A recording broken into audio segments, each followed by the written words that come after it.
Young Turks now has audio, the TYT Audio Network, podcasts of some of your favorite shows and new shows, including one with Nina Turner, former Ohio State Senator. She's going to do We the People with Nina Turner, talking about equality and justice and seeing that through the eyes of regular Americans who are affected by politics and policy. Everybody check it out at tyt.com/audio. The latest assault against the Affordable Care Act has begun.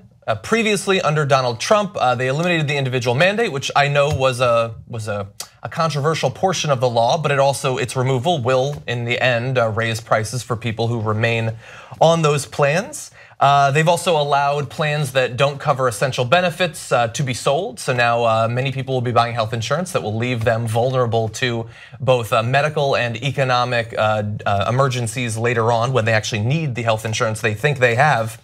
And now it's about to get a whole lot broader and enter into areas that we thought we did not have to worry about. In a brief filed in a Texas federal court and an accompanying letter to the House and Senate leaders of both parties, the Justice Department agrees in large part with 20 Republican-led states that have brought a suit against the ACA. They contend that the ACA provision requiring most Americans to carry health insurance soon will no longer be constitutional, and we know that. And as a result, consumer insurance protections under the law will not be valid either. The 3-page letter from Attorney General Jeff Sessions begin by saying that Justice adopted its position with the approval of the President of the United States. And I've looked into it. This is literally the only thing Jeff Sessions is doing that Trump approves of these days. Yeah. But there was a reference there to consumer protections. So what does that actually mean? The most important thing that we're talking about here are the protections for people with pre-existing conditions. Now, if you go back more than a decade to before the ACA, if you had a pre-existing condition, which we know a huge percentage of Americans do, we're gonna break down some of the numbers later on, you could lose your health insurance. You could be denied access to it. Or if something happened to you and you had health insurance, they would deploy their detectives to go through your history, identify that you should have known or reported that you had this, and then your plan would be revoked at that point. One of the things that the ACA did that is good and both sort of universally accepted, 70% of those polled back in June of 2017 supported the protection for people with pre-existing conditions. That was brought on under the ACA. Now, the Trump administration is saying they are not going to defend the ACA, including assaults against that exemption. So in the near future, potentially, we could lose that protection.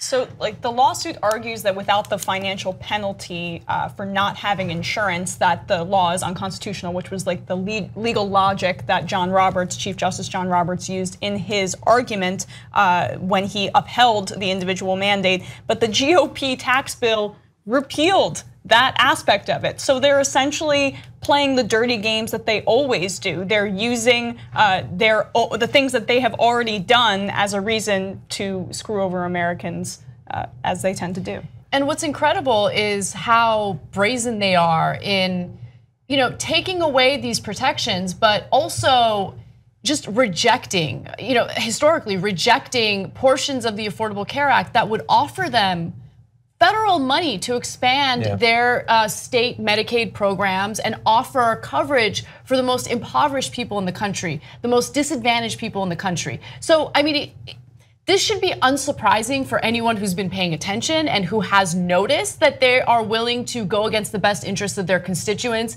just to be greedy or make a political point. But, this, I think, could have some severe ramifications for them politically, because people are going to feel the impact of this unless they are successful in spinning it, which Republicans are very successful in spinning things. Mm-hmm. They can make it seem as though, oh no, this is a failure of Obamacare, that it's now really affecting you. It has nothing to do with us, and you really need Democrats to fight back, right? Mm-hmm. So I think that there's a messaging thing. But if they are successful in this, and keep in mind, federal judges do need to make a decision on this, but it is likely that this Republican appointed judge is very likely to vote in favor of what the Republicans want in this suit.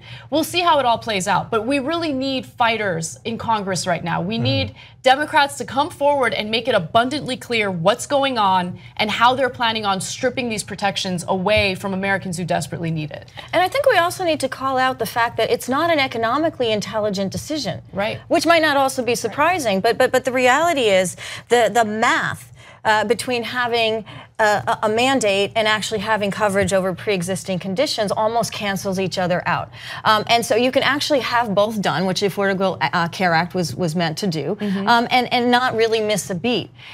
You're dialing back the entire economics of how insurance companies work, the whole benefit of having a larger pool of people paying into other people who are coming into the pool. Ultimately, and the Republicans don't even understand this, that's actually good for insurance companies. They get to have bigger pools. So in effect, they are both screwing the public and screwing the insurance companies, which is a bizarre balancing act. I mean, the first time this policy was implemented was in the state of Massachusetts under Mitt Romney. Mitt Romney is a Republican, we all know this. So this was not some crazy socialist progressive plan. It was actually quite the opposite. And I think that there needed to be a better way to explain why the mandate took place or was implemented in the first place, because I don't think most people understood what it was. It was painted as government overreach and nothing more than that, but in reality, yes, that is what helped fund this program. I wish we didn't have the Affordable Care Act. I wish we had universal health care and something that made a lot more sense than what we currently have. But now, we might not even have the protections under the Affordable Care Act, and that's devastating. And just to piggyback on top of what you said about this being not economically viable, this throws the markets into even more disarray than it did when there was a legislative battle over the Affordable Care Act just a few months back, because a legal case could take who knows how long. And so insurance companies are actually pretty angry that these Republican states are going forward with this and that the Justice Department is backing those 20 states. Right, and also to what you just said really quick, the reality is if you're not having enough money coming into the insurance system, which is not a good system, we should have a universal system. We should not have private insurers who actually are the ones deciding what treatments are given to individual people and so forth. But it also means that it opens the door to reducing benefits even further. And so what people think they have, whether they are doing it under the Affordable Care Act or under their own private insurance policies, they will find themselves with less insurance than they are paying for, they think they're paying for. And this is definitely an indication that there is nothing that is not on the table in terms of being snatched away. I mean, this is the most universally popular part of this, both for Americans at large and Republicans.